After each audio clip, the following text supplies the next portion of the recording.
Candilejas, teatro y espectáculo con César Vidal.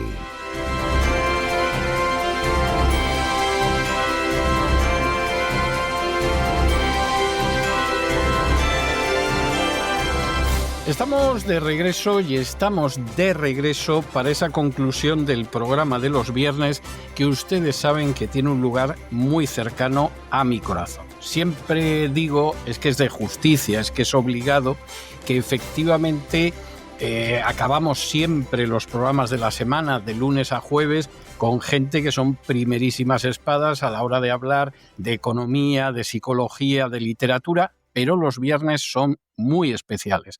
Y son muy especiales porque el invitado o la invitada siempre es una persona distinta, pero muy especial. A veces es cierto que es gente conocida pues prácticamente en todo el globo, y ahí está ese director de cine que en su día obtuvo el Oscar, ese cantante del bel canto que sigue recorriendo los teatros de medio mundo, esa bailarina de ballet, en fin, gente conocida internacionalmente. En otras ocasiones estamos hablando de gente que es muy conocida en su país, pero no es conocida fuera. Y ahí tenemos un enorme interés en que al mexicano lo conozcan en Perú, en que al peruano lo conozcan en la Argentina, en que al argentino lo conozcan en España, en que al español lo conozcan en Estados Unidos. Es el hecho de que es una persona extraordinaria a la que merece la pena conocer más allá de sus fronteras nacionales. E incluso a veces tenemos a gente que es extraordinaria y quizá ni siquiera es totalmente conocida dentro de su propio país, pero nos parece que tiene que ser conocido.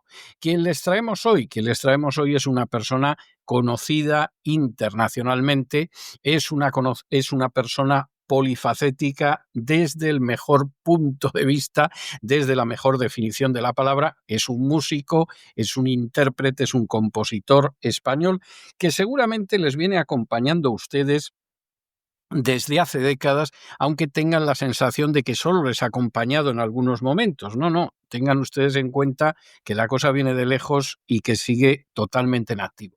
Les estoy hablando de Alejandro de la Nuez Magarzo, es decir, de Alex de la Nuez. Alex, muy buenas noches, muy bienvenido. Muy buenas noches, muy buenos días, muy buenas tardes a ambos lados del Atlántico. Soy un enorme fan de este programa y me parece algo alucinante poder estar aquí, porque si algo me hace eh, ser una persona viva es que tengo mucha pasión y entonces mm, escucharte a ti es una de mis grandes pasiones. Así que Bueno, estoy felicísimo de formar parte de tu programa. pues es una felicidad recíproca, te lo puedo asegurar, Alex. Por cierto, Alex, tú te dedicas a la música desde muy jovencito. Sí, ¿Había antecedentes familiares de gente que también estaba sí, involucrada en la música sí. o tú fuiste el primero que se lanzó a la No, piscina? efectivamente. Mi padre era un grandísimo cantante de ópera, aunque por una manera de ser que probablemente por su educación jesuita, y no quiero meter aquí tampoco demasiada, quiero decir, no, en fin, que no metamos en asuntos turbios, de alguna manera no salió para adelante. Lo que sí es cierto es, yo no sé, César, tú eres de mi quinta. En la época de mi padre, el gran cantante, el Pavarotti o el Plácido Domingo de la época, era Mario del Mónaco. Sí, Mario del Mónaco. Alfredo Kraus llevaba más tiempo, pero Mario del Mónaco, sí. Sí, pero es que Alfredo Kraus tenía una voz que era más para zarzuela, pero digamos que el Caruso o el Pavarotti o el Domingo, el tenor, tal. Y entonces mi padre se estrenó en Madrid con Payasos y yo leí la crítica y decía, el joven tenor Juan Manuel de la Nuez nos ha asombrado y hace una semana que vino Mario del Mónaco y no hemos notado diferencia. Quiero decirte que evidentemente debía cantar muy bien. A ver, claro, Sí, yo le escuchaba y cantaba. Con lo que efectivamente, como tú bien estás diciendo, en mi casa, a mí, en vez de contarme Blancanieves, me contaban Turandot. claro, Sin claro, embargo, claro. sin embargo, eh, a pesar de esa trayectoria de mi padre, resulta que mi madre también era enormemente melómana. Tocaba el órgano en la iglesia y entonces, mi madre, que era ama de casa y que nosotros pasábamos, en fin, dificultades económicas porque tuvimos que emigrar a Italia, eh, mi madre para pasar la fregona se ponía todo el tiempo, todo clase de música clásica. Es decir, yo he escuchado Beethoven, Brahms, Bach, Stravinsky, Tchaikovsky, Chopin, eh, siempre porque mi madre lo ponía para pasar la escoba. Algo que no deja de ser curioso. Y entonces, Y, y Alex, cuando tú decides empezar a involucrarte más en la música, más allá de la mera afición, ujú, ya entregándote más a la música, en casa, ¿cómo se lo toman? ¿Se lo bueno, toman bien? en casa había muchos problemas económicos, familiares, de todo tipo. Con lo cual, la verdad, sinceramente, no estaban muy por la labor de preocuparse por lo que hiciera el niño, ¿sabes? Entonces, no había esa cuestión de aquí tienes que hacer lo que hay que hacer. Entonces, pues la verdad es que no me hizo ni puto caso nadie, pero también es verdad que con 18 años, todavía no había cumplido los 18 y ya estaba saliendo yo en aplauso con mi primer grupo, los Zombies. Entonces, pues difícilmente era algo discutible. Oye, ¿y cómo surge lo de los zombies con los que tú grabas Groenlandia, que era una de las canciones de aquella época, una canción del año 80 aproximadamente? Pues mira, te voy a contar cómo surge. Eh, Yo que tocaba, en fin, que yo jamás pensaba piensa, en los años 70 no era tan sencillo pertenecer al mundo de la música como lo ha resultado luego, ¿no? Y yo pensaba que la gente que grababa discos, en fin. Bueno, total, que me voy al Museo de Historia Natural que está en Nuevos Ministerios y pierdo el autobús de vuelta a casa. Y como pierdo el autobús, digo, mira, pues ya que estoy al lado de mi ex colegio en liceo italiano, voy a pasarme a saludar. Con lo que me encuentro con un miembro de los primeros zombies y le digo, oye, ¿y si volvemos a montar el grupo ahora que, en fin, tocamos mejor, tal y cual? Es decir, si yo no pierdo el autobús, o sea, si yo cojo ese autobús, ahora sería, yo qué sé, cualquier trabajo, ¿no? Pues fue perder el autobús que decidimos montar Zombies y eso en 6 meses ya teníamos el Groenlandia en la calle. Es decir, Dios lo decidió. No, desde luego parece providencial, porque parece de esas películas que si el chico se sube al vagón del metro conoce a la chica y como pierde el vagón del metro no se llegan a conocer jamás. O sea, es de esas cosas ¿Sabes qué providenciales. pasa? Que, mira, yo creo muchísimo en Cristo. Es decir, me gusta más llamarlo Cristo que Dios, porque Dios puede ser Alá, puede ser Buda, puede ser para cualquiera, otros lo pueden llamar el universo, otros lo pueden llamar física cuántica, ¿sabes?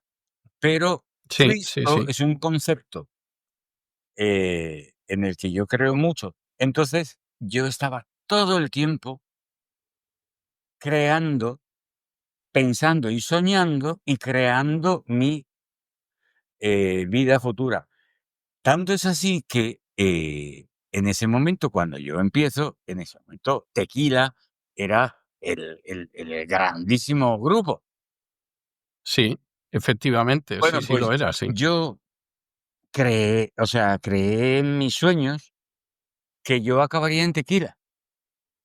¿Y cómo acabas en Tequila? Pues porque lo creé. Es decir, probaron a 50 tíos y, pues no sé por qué, me eligieron a mí. ¿Cómo fueron los años de Tequila? Aparte de tocar un rock and roll en la plaza del pueblo, Pues ¿cómo fueron esos mira, años? a mí me hicieron la persona que soy ahora. Es decir, yo en el momento que evidentemente tú crees que estar con Tequila es como si ahora te dicen vas a convertirte en Lady Gaga, ¿sabes? Y piensas que vas a vivir una vida inimaginable, ¿no? Una vida de estrella de Hollywood.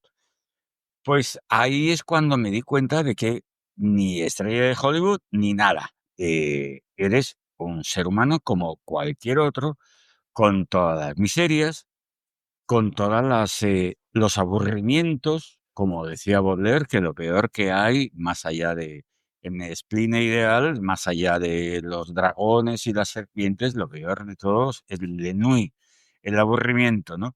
Entonces, Sí, estoy de acuerdo. ent no, Estoy no, de es que es acuerdo. verdad, por eso yo tengo la enorme suerte de no haber sido nunca, digamos, una estrella reconocida, porque, nunca me ha quitado la pasión por seguir aprendiendo, por seguir siendo mejor.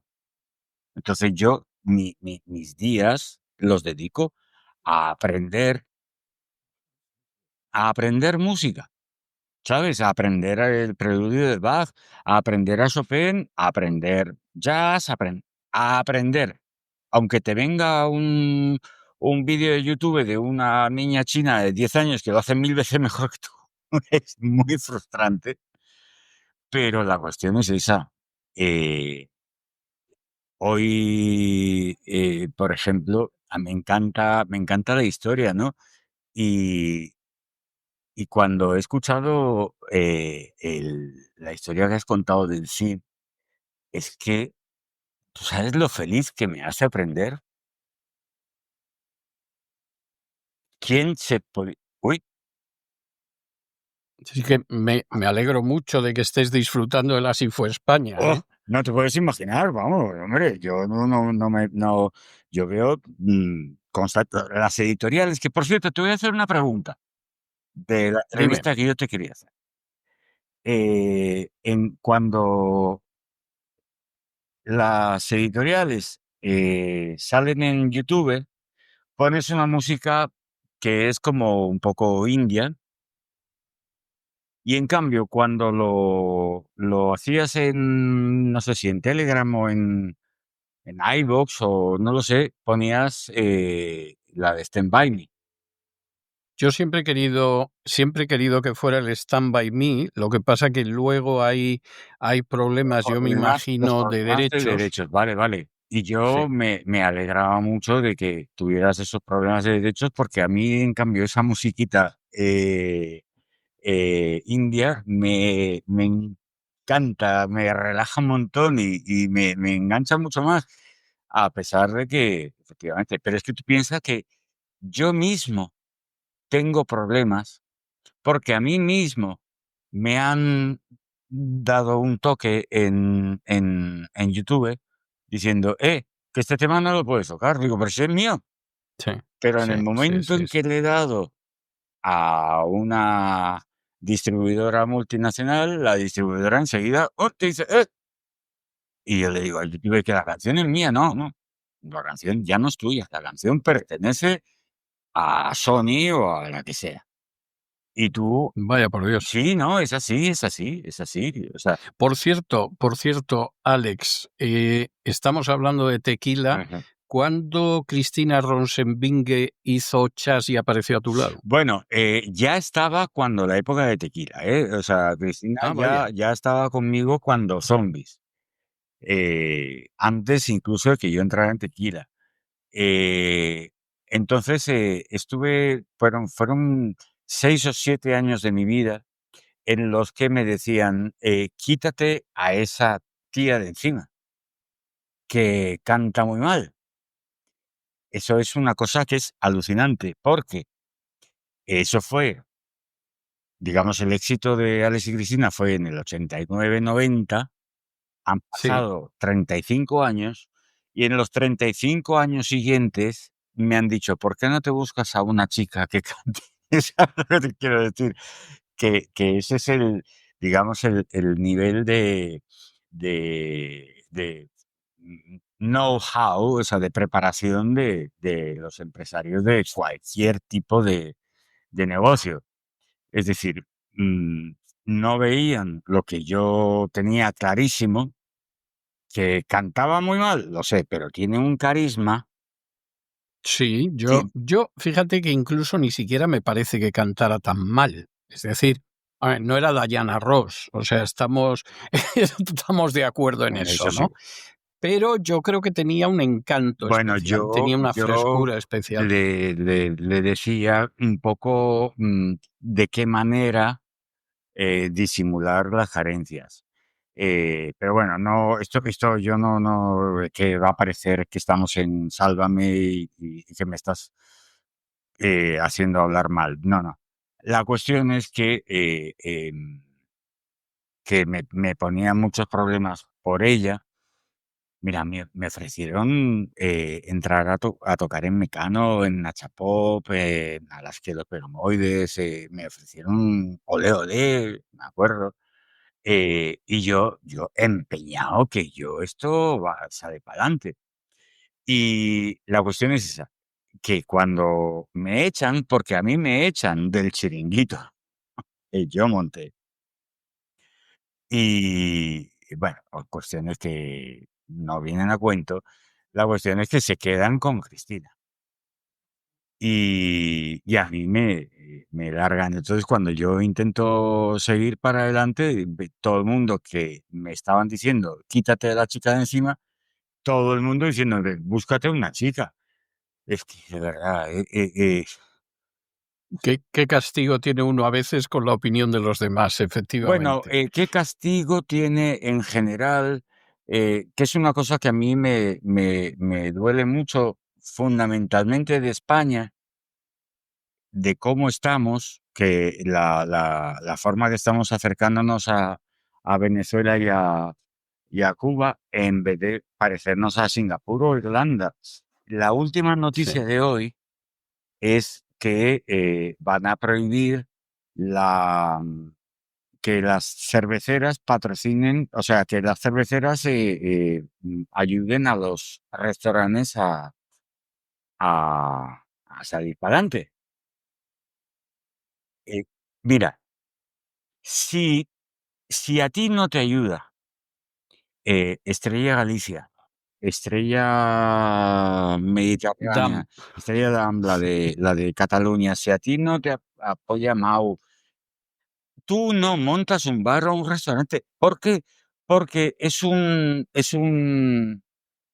digamos, ¿cómo se dice? Es un crédito que no tiene las mismas condiciones que las de un banco, pero que además ellos saben perfectamente que lo van a cobrar porque, lógicamente, lo cobran cada vez que tú vendes cerveza. ¿Sabes lo que te quiero decir? Tú les tienes que comprar a sí. ellos. O sea, es un proyecto win-win seguro.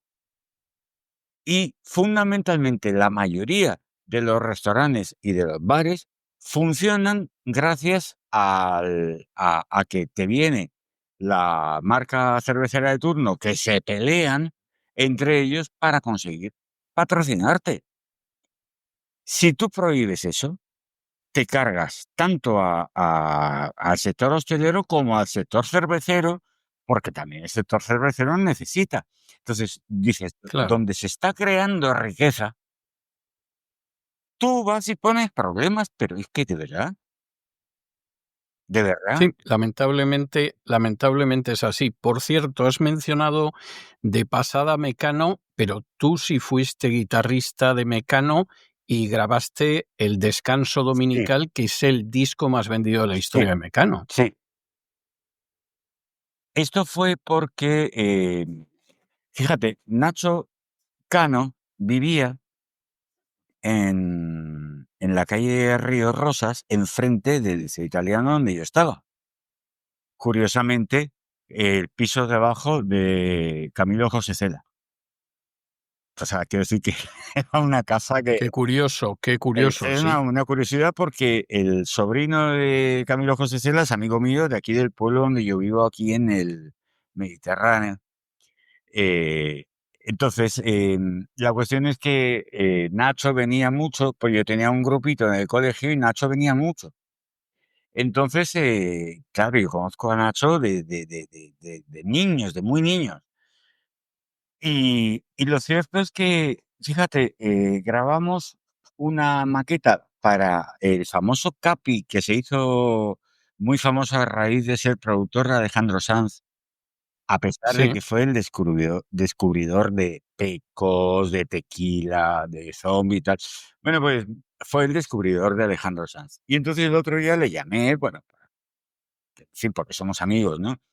Y me recordó el tema de la maqueta que grabamos con Nacho. Y efectivamente, Nacho es un músico impresionante. Y entonces, pues, fíjate, me llamó a mí para teniendo 200.000 guitarristas que tocan 1000 veces mejor, pero me llamó a mí.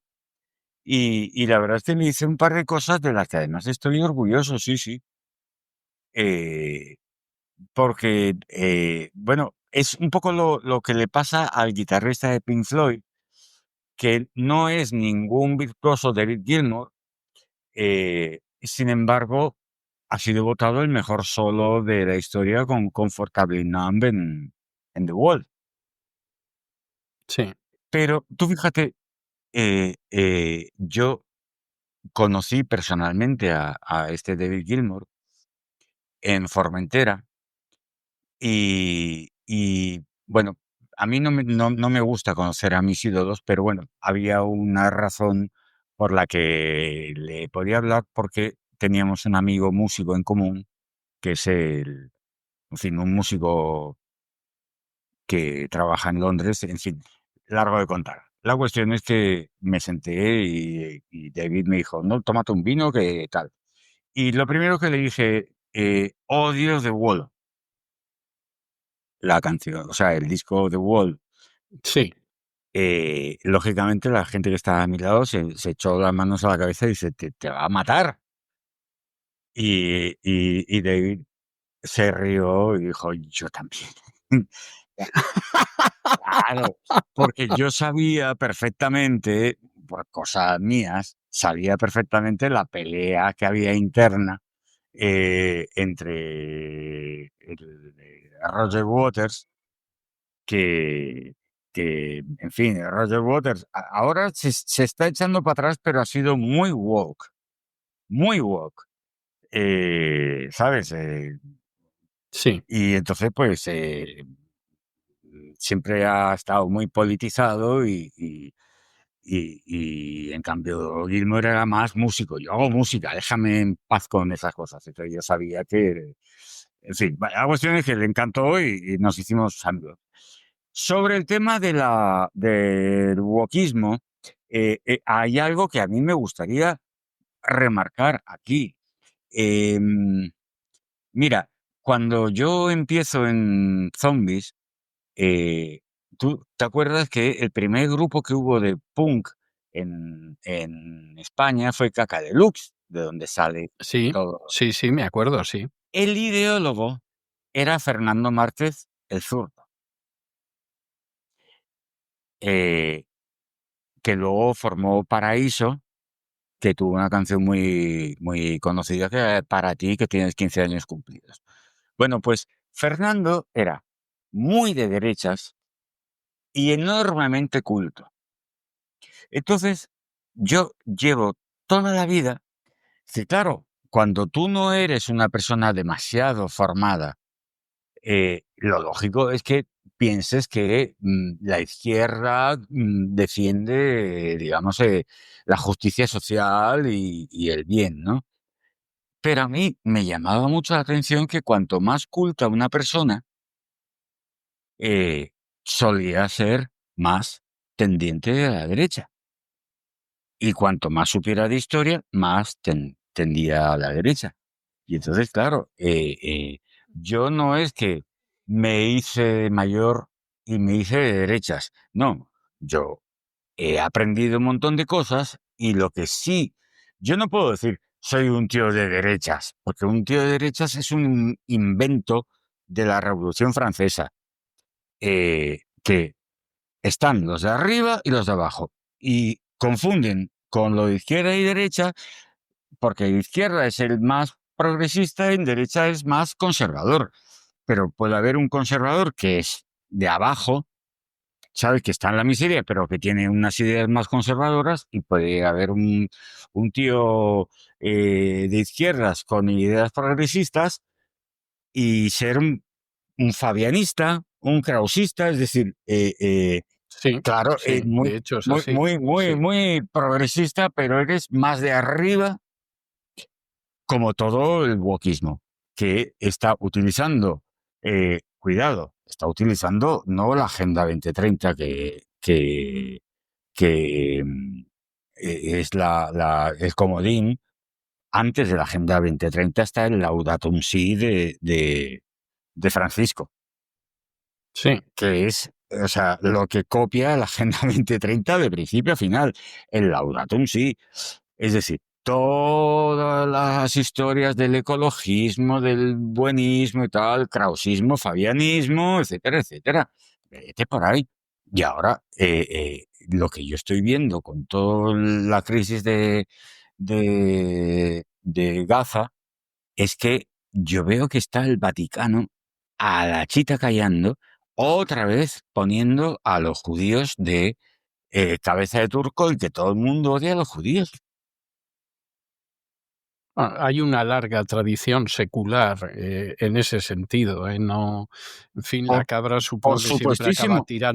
siempre acaba tirando al monte. Por cierto, Alex, porque no quiero que Sí, esto se me escape. vale. Hay un momento en que, aparte de ser guitarrista, aparte de ser compositor, Sí. tú te conviertes en productor y produces a Objetivo Birmania y produces a Azúcar Azúcar Moreno. moreno, sí. Yo tengo que decirte que a mí Objetivo Birmania me gustaba mucho, me parecía una especie de versión española de Bananarama. ¿Cómo surge Objetivo Birmania? Pues Objetivo Birmania, curiosamente, los creo yo. Me va a matar Carlos de France, pero yo tengo, si miras mi currículum, yo finalmente publico un disco llamado Belle de Jour, eh, Sí, que es música de los 70, música disco, y es lo que yo le enseño a tocar a los que luego siguieron sin mí, a Carlos, al batería, que ahora mismo lo siento mucho, se me ha olvidado el nombre, y Luis, el guitarrista, en fin, la idea en principio era mía. Ellos siguieron sin mí y luego, por casualidades de la vida, pues les hice de productor. Pero un productor no es lo mismo. Un productor es simplemente el que dice en qué estudio se va a hacer y bueno, en fin, no sé, no. Es como un director de cine, ¿vale? Eh, sí. ¿Y cómo empiezas como productor de Azúcar Moreno? eh, Se te va a ir el tiempo si te cuento.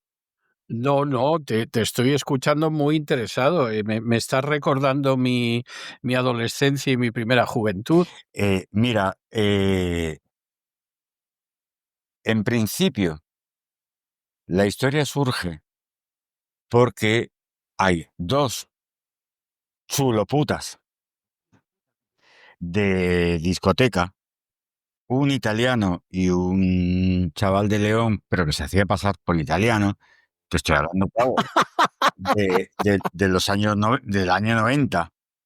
Y vean, muy guapos, muy guapos, muy guapos. Y, y Y el chico de León se hacía pasar por italiano. sí. No doy nombres para que no trascienda, ¿vale? No, me parece muy bien que no des nombres, pero no deja de ser La cómico, sí. cuestión es que me dicen, oye, tú que estás metido en el negocio este, mira, tenemos esta canción que es una música italiana que suena flamenca y que podrían cantar las Azúcar Moreno, que se las ligaron. Es que de verdad, es que te lo juro, esto es de salsa rosa total. Entonces, Sí, sí, las- sí. se ligaron a las chicas cuando no hacía la más mínima falta. No hacía la más mínima falta. Bueno, seguramente a las chicas no les hacía ninguna falta, ellos consideraron que era una tarea agradable. No, a las chicas no les hacía falta la canción. Que les hacía Ya. falta ligar, sí, a nadie en aquella época le amargaba un dulce, ¿eh? Que los tíos eran muy guapos, los cabrones. Bueno, la cuestión es que justamente a la vez que surge esa cuestión, que eh, estos dos chicos que no sabían nada montaron la de San Cristo para conseguir los derechos cuando eso no era más que coger el teléfono, Sí. que es lo que hizo Sony. Sony cogió el teléfono y dijo, oye, que queremos hacer una versión, vale, para adelante, encantado. ¿Sabes? Es que, vamos, tú puedes hacer una versión de los Beatles, coges el teléfono Sí, y, sí, y te dicen, tira para perfectamente. adelante. Bueno, la Sí. que montaron estos para conseguir los derechos porque eran unos completos ignorantes en estas cosas. A la vez, resulta que le surge la idea de hacer una versión y por cosas que no tienen nada que ver, también piensan en mí. El mismo responsable, Adrián Bogel, al que le tengo un cariño enorme, que era digamos, el director de repertorio, ¿no? El A&R, Artist and Repertoire, de Sony, eh, m- a la vez me encarga otro tema, con lo cual hice dos temas, uno que le traje yo y otro que me encargó él. Y la cuestión es esa, que en fin, bueno, pues si es que tampoco es el fin del mundo, o sea, con que tengas un mínimo de conocimiento de cómo tú quieres que una cosa funcione, bueno, pues no sé. Funciona, acaba funcionando.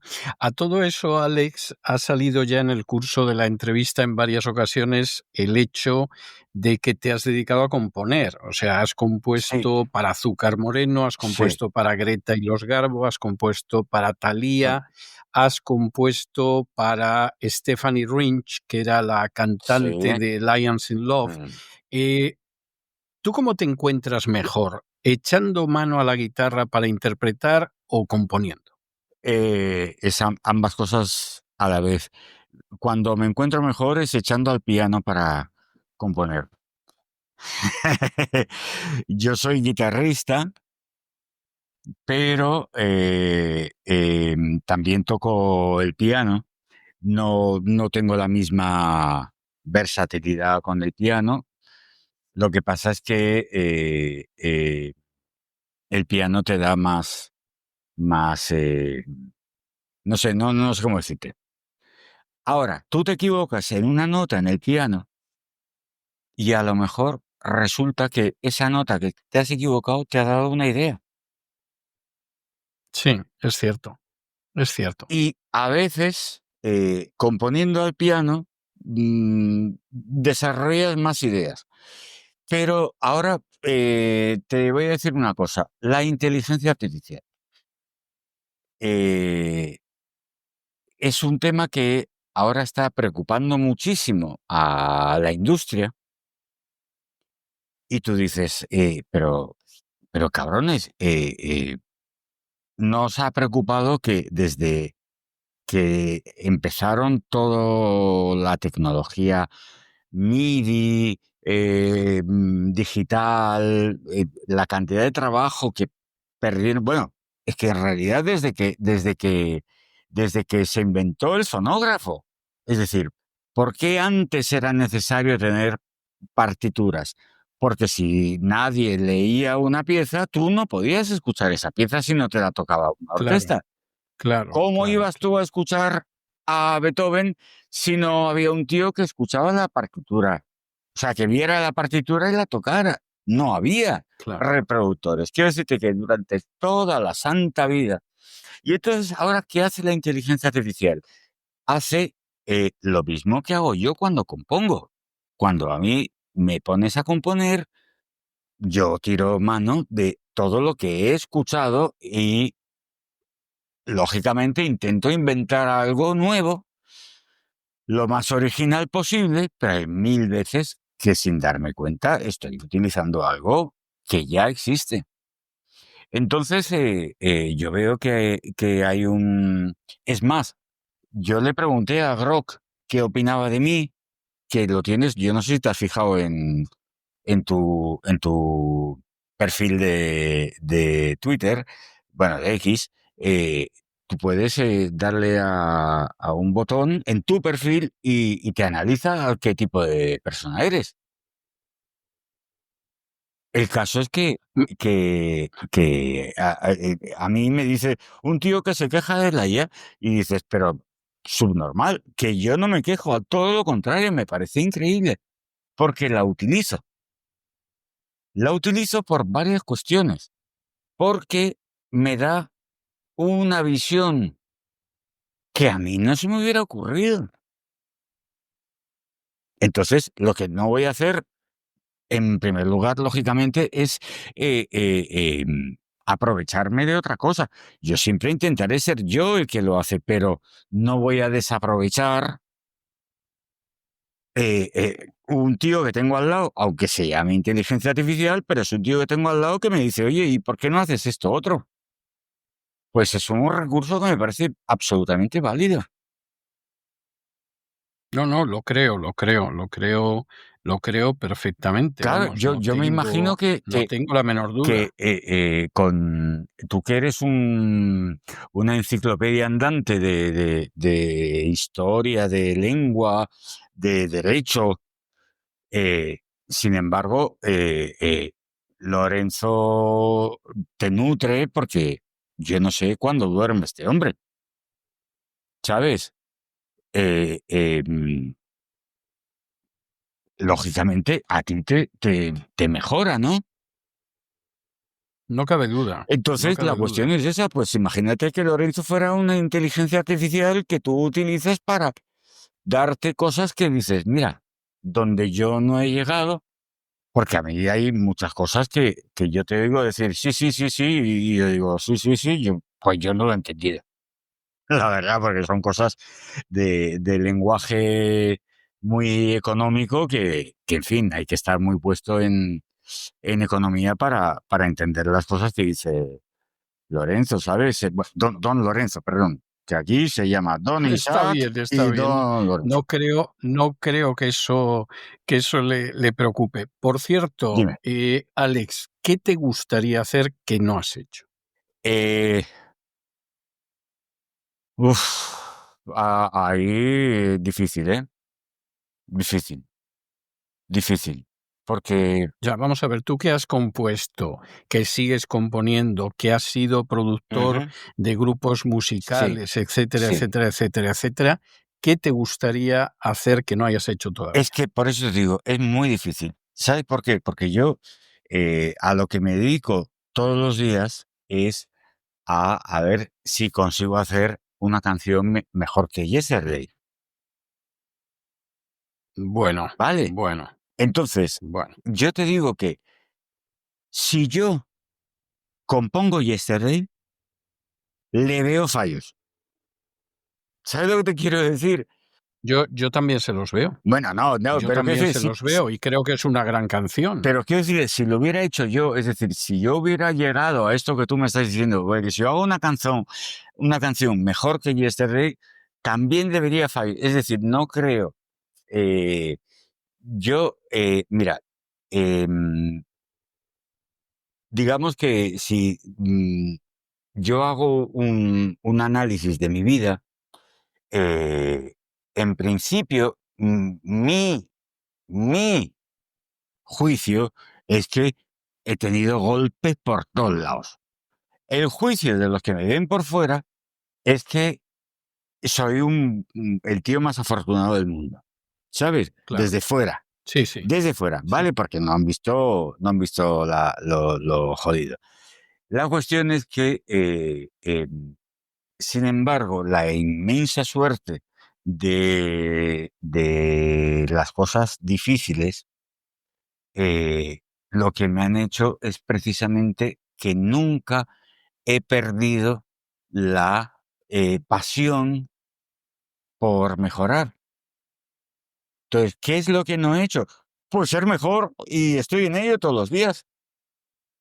Me parece, oye, me parece una respuesta difícil de superar, ¿eh? Te lo agradezco. Sinceramente, no, no, lo digo en serio, me parece que es una respuesta muy difícil de superar, o sea, esa es la realidad, yo creo que es muy difícil y aspirar efectivamente a ser mejor, aunque sea poco a poco, aunque sea paso a Ujú. paso, aunque sea con el paso de las décadas, me parece una aspiración absolutamente encomiable. O sea, te lo digo de todo corazón. Bueno, yo te digo, es la...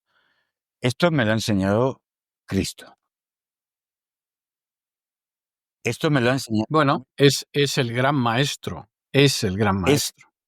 para mí, es fundamental. Cuando le dice a Pilatos, tú no tienes ni la más remota idea de lo que es el poder y la gloria,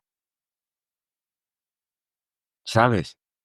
Eh, Cuando realmente sepas lo que es estar en contacto con el Señor, que ya te digo, unos lo llaman Dios, a mí me gusta llamarlo Dios porque es mi cultura.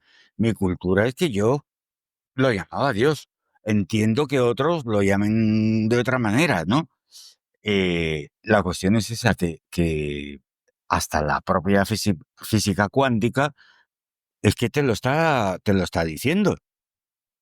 Es así, Eh, efectivamente. Miras a biólogos como Bruce Lipton o a gente, en fin, de todo tipo, y al final acaban llegando a la misma, digamos, conclusión de Jesucristo. Entonces, pues chico, como a mí me ha tocado como español católico, pues chico, a mí no me hagas cambiar de idea. Yo creo en Jesucristo, pero porque con todo mi... Es decir, no hay fanatismo, no hay de nada. Simplemente con todo mi conocimiento, creo que cada día más eh, me reafirmo. Yo sé que tu posición religiosa no es católica, eh, eh, y es absolutamente respetable, pero efectivamente, eh, en cambio, sí que la figura de Cristo la tienes, Sin ningún género de dudas, por eso vamos, te digo. para mí es mi Señor y mi Maestro y mi Salvador, Claro, así es. claro, la cuestión es que tú, sin embargo, lo que no estás muy de acuerdo es con lo que yo llamo el Imperio Romano del Vaticano.